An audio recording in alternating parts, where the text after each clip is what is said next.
This book is dedicated to any kid who is going through some troubles or problems or sadness. We want you to know that you are not alone.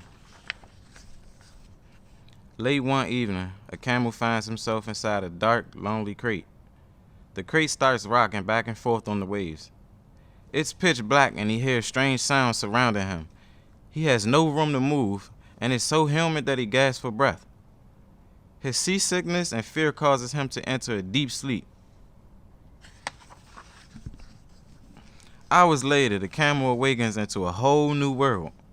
He slowly opens his eyes, one at a time. He's no longer in the dark, tiny crate. The sun shines in his face. He sees fresh green grass and crowds of people passing by. He's startled by the whiny of a horse nearby, and he starts to panic. His first reaction is to run, but he sees all the guards surrounding him. "Where am I?" yells the camel. "What am I doing here?"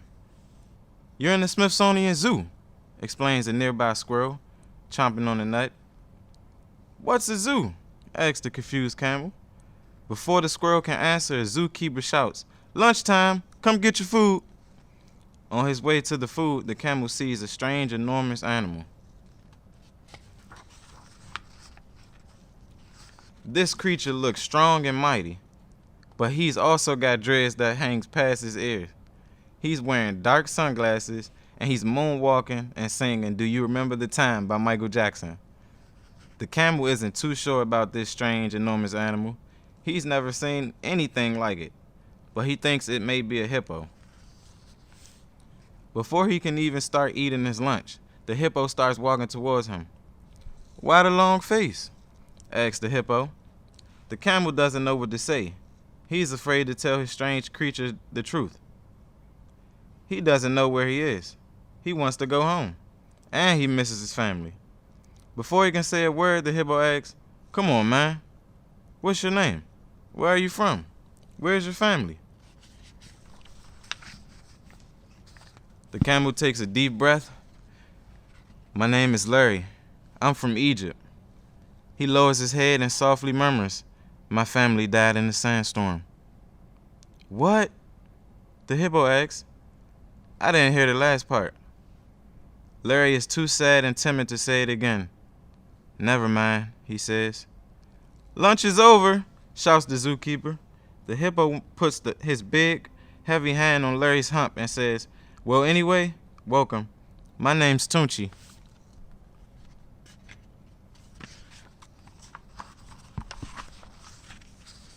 The next morning, Larry is up and ready for a new day.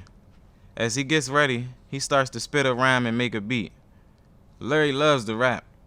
He does it every free minute he gets. Rapping is the only way Larry can express himself. It comforts him when he's sad. As the time goes by and I'm sitting in this cage, I'm all alone and I'm scared at a young age. I lost my family in a storm, and at night, I'm always crying. Somebody please help me, on the inside I'm dying. Tunchi walks up to Larry with his eyebrows raised and a huge grin on his face. He exclaims, "I can't believe you can rap." And in his excitable way, he asks, "How long have you been rapping? What's your form of rapping? Has anyone else heard you rap?" Larry, startled by Tunchi, he didn't know anyone else was listening, and he didn't want anyone else to know his story. Also, the hippo's constant questioning makes him nervous. So Larry moves away from Tunchi without answering any of his questions.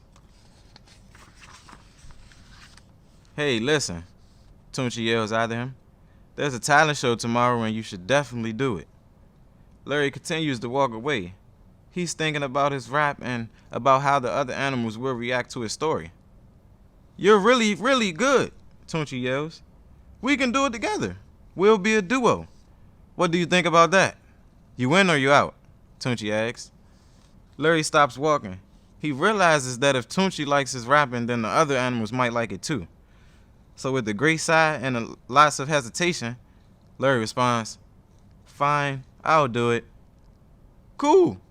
It's tomorrow after the zoo closes. Don't be late," Tunchi declares with uncontrollable excitement. All that night, Larry paces back and forth. He's still worried about the rest of the zoo animals hearing the story. Everyone here seems just so confident and comfortable. They don't seem like they have any care in the world, especially Tunchi. He thinks they don't want to understand his problems and that they'll say he doesn't belong. What if the other animals boo him off the stage and make fun of him? Boo, boo, boo. Larry stands up almost all night worrying. When morning finally comes, he is really nervous, but he starts getting ready anyway. All day he practices his raps in his head, but he tells himself he still might not do it.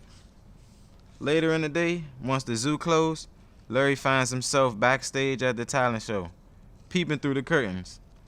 He can see a large crowd of animals, and again, he gets really nervous. Tunchi walks up to Larry and is ready to go on stage. "All right, Larry, we're ready. I'm about to get the crowd warmed up for us," says Tunchi excitedly.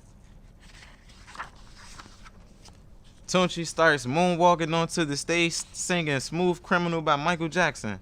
Fog comes up from beneath the platform and there are bright, colorful lights dancing across the stage. The crowd starts going wild, roaring and squawking. Elephants wave their trunk from side to side.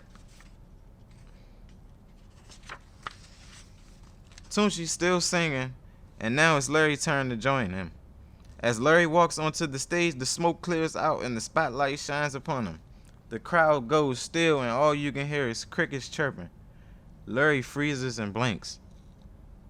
He turns around as if he's about to walk off stage, but before he can leave, Tunchi starts to introduce him. "Yo, everybody, this is my man Larry. He came all the way from Egypt. Give it up for him." The crowd slowly starts to chant, "Larry, Larry, Larry."